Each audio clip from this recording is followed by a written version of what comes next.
we are going to continue learning about subtraction.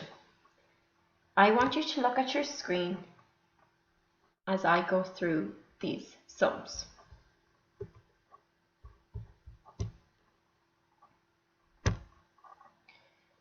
Let's look up here.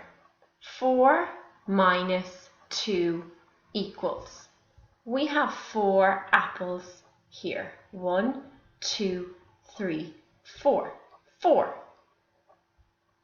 Take away 2 or minus 2. They want us to take 2 away. Let's take 2 away. How many are we left with over here? 1, 2. We're left with 2 apples. Our answer is 2. Let's look at this sum.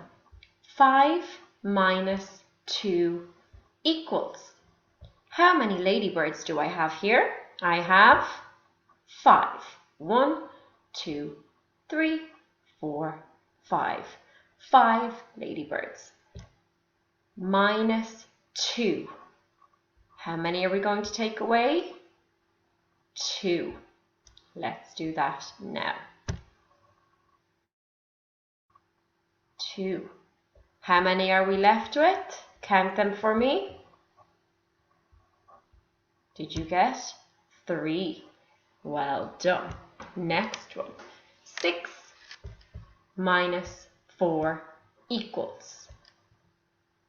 We had 6, we took away 4, and our answer is 2.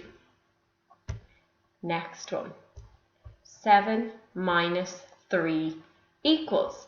We have 7 sweets here. How many are we going to take away? 3. Let's do that now. 1, 2, 3. There's my 3. How many are we left with? 1, 2, 3, 4. 4. Next one. 8, take away 6. Try and answer that one yourself before I show you. 2. We are left with 2. Next one. 9 minus 5 equals. How many are we left with? 4. And last one. 10 minus 8 equals. We have 10 leaves. Take away 8 of them. We are left with 2.